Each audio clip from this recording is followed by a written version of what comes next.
En segundo lugar, hay una dinámica interesante que conjuga las capacidades del sector privado con el conocimiento del sector público, que le encarna Fernando Zavala.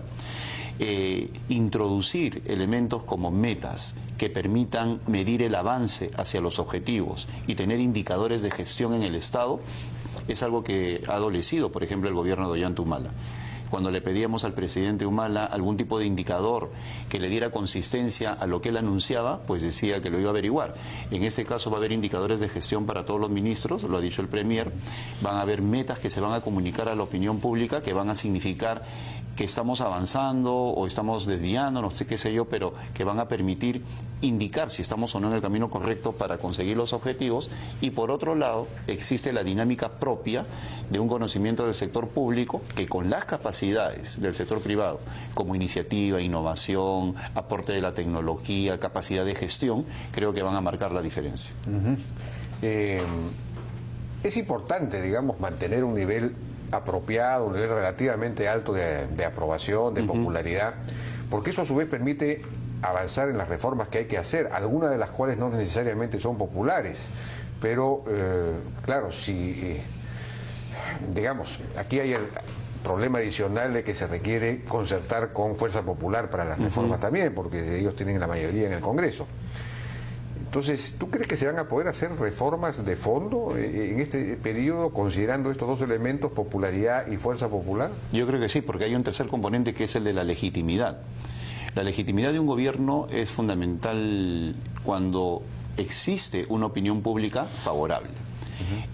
Este 61% o 70% según otra encuestadora le permite a Pedro Pablo Kuczynski tener una legitimidad que lo coloca en mejor condición en cualquier proceso de negociación con Fuerza Popular.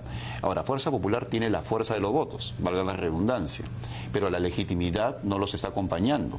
Estamos viendo cómo han caído hasta 38%. Esto, que no es una crítica, sino un análisis de la realidad, nos va a permitir establecer algún tipo de concertación con ellos para impulsar reformas que permitan generar un beneficio para la ciudadanía. Hay reformas que se tienen que impulsar de todas maneras en diversos sectores, como el económico, todo lo que signifique derrotar la informalidad.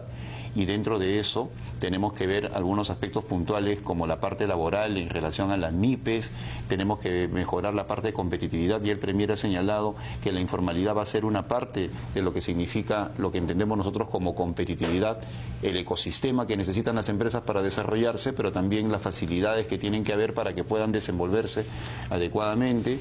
Has tocado el tema laboral, que es absolutamente fundamental, pero es precisamente el tema tabú, ¿no? Que nadie se atreve a tocar por temor a la resistencia, a las reacciones que pueda haber.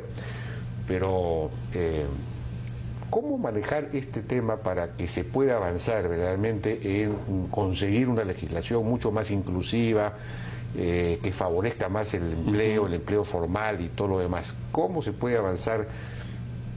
¿Qué hacer? Hay mecanismos complementarios, ¿no? Siempre que se habla de una reforma laboral, se habla de disminución de derechos y de esa manera se sataniza algo que no necesariamente significa disminución de derechos. Hay elementos como la negociación sindical, el fortalecimiento de la autoridad de trabajo que ahora está a cargo de la SUNAFIL, que permiten que el gobierno pueda generar un espacio de autoridad del trabajo sobre las empresas, de supervisión, que permita una mayor formalidad. Pero por otro lado, se tienen que dar mecanismos dentro de la competitividad que disminuyan los costos, por ejemplo, en materia de seguridad. Hoy en día es un costo altísimo el costo de la seguridad, que no debería estar, porque para eso está el Estado, que tiene que brindar un marco adecuado en infraestructura de transporte.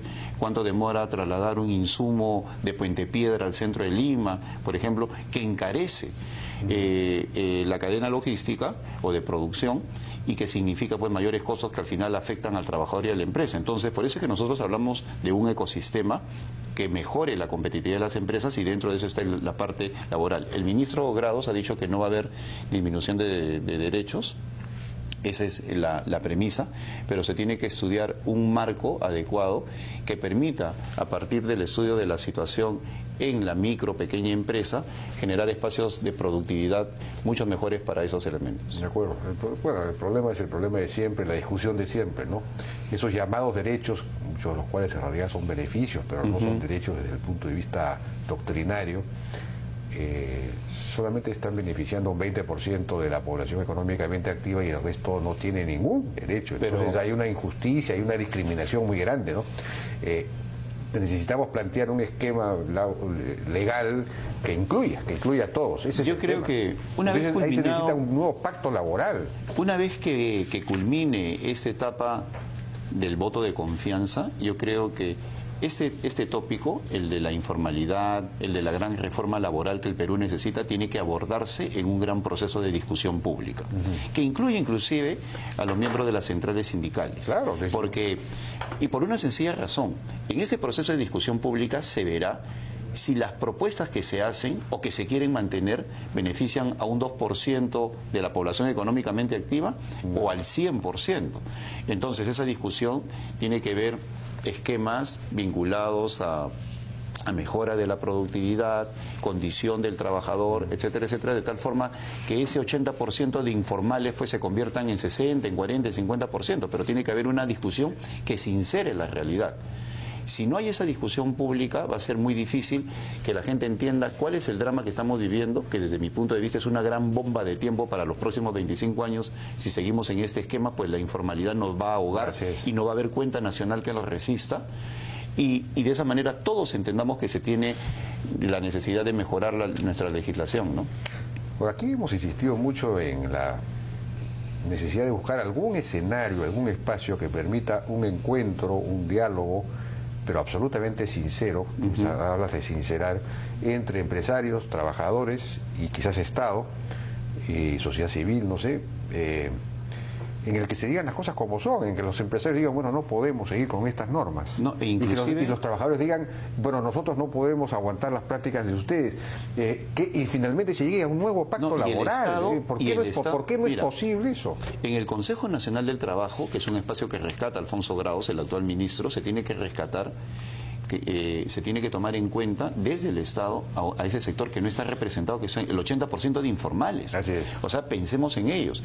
Un joven que hoy día tiene 25 años y que está en la informalidad va a llegar a los 65 sin pensión y sin servicios de salud. Sí, pues. Y el Estado va a tener que asumir ese gasto. Y lo que antes era solamente un 30%, hoy día es un 80%. Y eso va a ser una bomba de tiempo y no va a haber programa social que la aguante. Claro. Entonces, desde el Estado y también desde la sociedad civil y desde el empresariado se tienen que hacer simulaciones sobre qué es lo que pasa si seguimos con este establecimiento, con este statu quo, para que vean el drama que se viene a la vuelta de la esquina.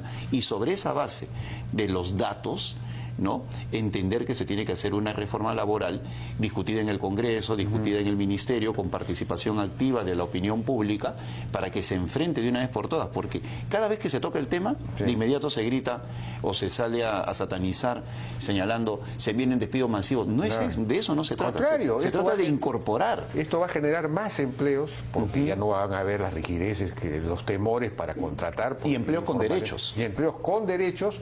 Y mejores salarios, porque mientras más demanda de trabajadores hay los salarios suben, ¿no? El concepto está equivocado porque siempre se ve la reforma laboral desde el punto de vista de la puerta de salida del empleo. Y es todo lo contrario, es la puerta de ingreso al empleo. Exacto. Porque hay 80% fuera que se tiene que incorporar. Ese es un muy buen apunte, nunca lo había visto así. Está bien.